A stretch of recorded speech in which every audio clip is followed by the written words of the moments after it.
Lastly, I would like to say thank you to the City of Cape Town for accommodating us and the media who've come out to cover this event.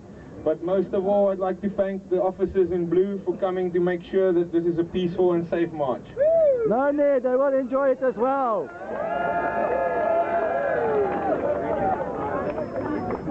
For those of you who don't know yet, we are marching today because it's like casting a vote.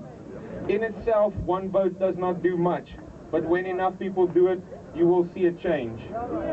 If you don't vote, you don't have the right to complain. So each and every one of you, you have the right to complain about the cannabis laws from today on. We are secondly, Cannabis Heal.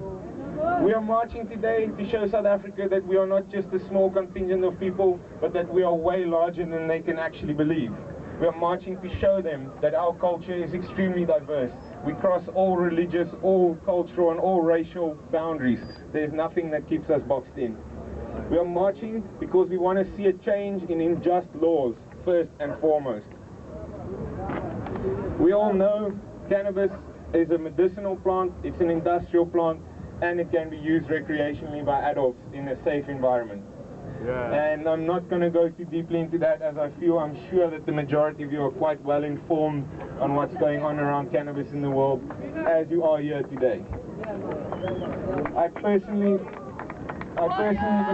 that cannabis is a miracle plant, and that this miracle plant could be, and just could well be, a savior of Africa. We all know prohibition has never worked. It's been 10,000 years of trying to prohibit man from doing all kinds of stuff, and it has never worked, yet we are still trying to bash this problem with the same bloody hammer.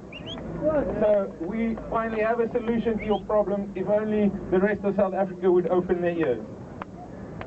From my part, Bongalong's role in this, I started the company because I believe that South Africa needs to see this in a retail space. People need to accept that cannabis is not just what they think it is, but that it belongs to everyone.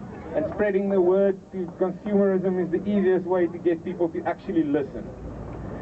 Then, legalization in my eyes is very much a reality, and it's time for you all to start standing up. Speak to your neighbor, speak to your friend, speak to the guy next to you on the bus.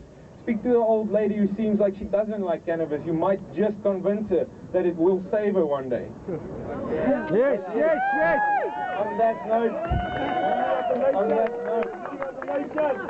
I would like to introduce Jeremy Acton from the Dagga party, who will be speaking to you about what's going on in the legal spheres, especially here in Cape Town, and what he's been doing on a magistrate's level. And then after that, the Dagga couple will be coming at you as well with what's been going on with their fight with Fields of Green and the legal battle in the north. Thank you for listening, and once again, thank you all for coming today.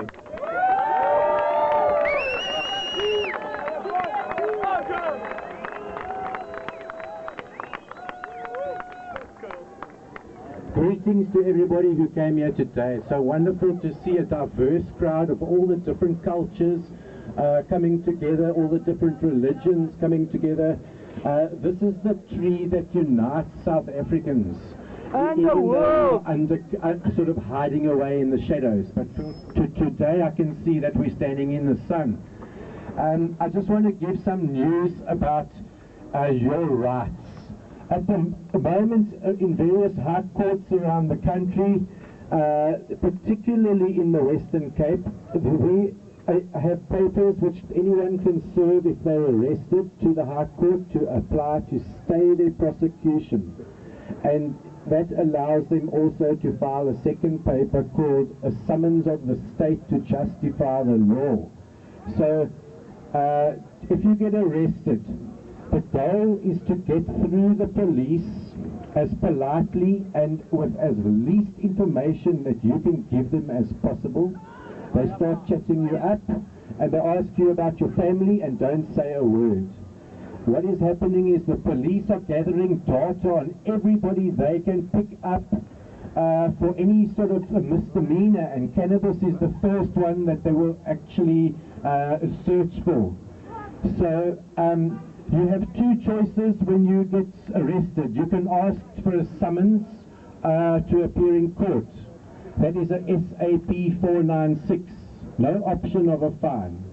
Once they've given that to you, you can ask them, may I please leave? You have summoned me to court and you've done your job. I will appear in court. Most of the time, they want to hold you and treat you like shit. Okay? Right. So, the time is coming where this matter is also going to be taken to the court. When you get arrested for cannabis, it's like a parking ticket. Alright? And then the other option is you ask them for a J534, which is the fine one, which if you don't pay, you must appear in court about 3 weeks later. Then this is where they are offering you this fine document. You just sum up pay and you go and you think you're okay. But they have given you a criminal record. There is a document you're supposed to sign after they've written that document, which they explain that you will get a criminal record and you waive all rights. And they say, okay, now we've told you that, now please sign here that we've told you that. But it's not about signing that we've told you that. At the very bottom line, above the place where you sign, there's a place which says, and I do hereby waive my rights and willingly pay the fine. And so we say, to hell with that. If you want to sign it, you scribble that out as hard as you can in front of the officer, and then you sign, yes, I know what my rights are, and I will not sign. I will not pay. Okay. And once you get out of the police station with that J534, or if you get out of the court for the first postponement, you always ask for the magistrate for a postponement to consult with legal advice. And then you come to me, the Dagga Party, or Jeremy David Acton on Facebook, or via the Dagga couple as well, and tell your story, and then we can help you with those papers. You help yourself to edit your details in. We can't do it for everyone. And then we take you in groups on a tour of the legal system to serve your papers. Okay, now so that's that. Now I just want to mention, we are, in general, Dagga and the political scene has generally been very separate in the past, and even though you smoke weed, you might still vote ANC, or you might still vote ACDP, or you might still vote DA. But those parties promise to prosecute you and carry on with the drug war. So if you smoke weed, you cannot vote for a party that promises to prosecute you.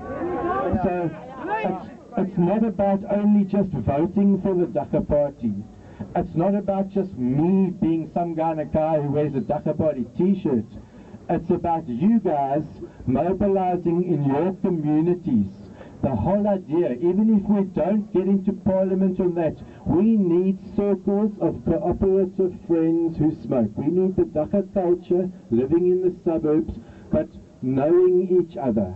I personally hardly know any of my neighbors, and that's a problem. I don't know who smokes, but we have to find each other. Okay? So that we can form a ward group and choose a candidate which is from the ground and selected by a real democratic process. And we will need to raise money amongst ourselves for the deposits, and unless we actually start taking seats in this local council next year, this time next year there will be a local election. We need ward candidates from every ward in every part of the metro standing for the Dagga Party, and we need the money to be put together from you guys, crowdsourcing, to actually be able to pay the deposits.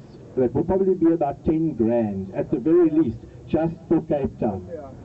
Okay, so between this March and the next March, and then the election that follows a few weeks later, we need to totally reshape society at our community levels, and that's by forming the Dagga Party groups.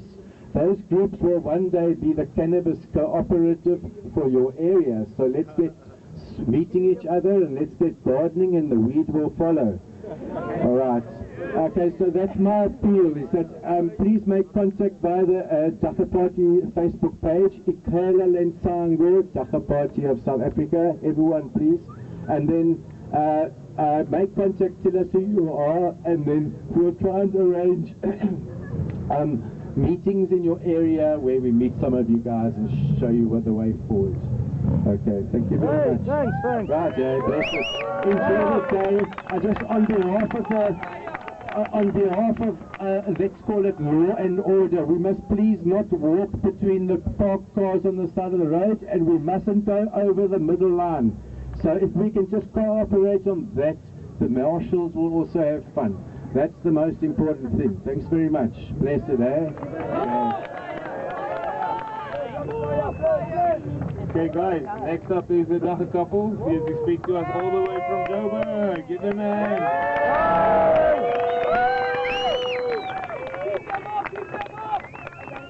Thank you, Joe, and thank you, Cape Town. Wow, lovely to be here. Thank you for the fun. Perfect balance. I think on a day like today, with all of us meeting each other for the first time, all getting together to state our point, I think we should really make sure that we focus on the issues at hand here. And if everybody can just bear in mind as you're marching along, what are we doing here and what are we wanting to achieve? We are here for our rights, our human rights. It's not so much about the Dagga. It's about our rights to choose what we want to put into our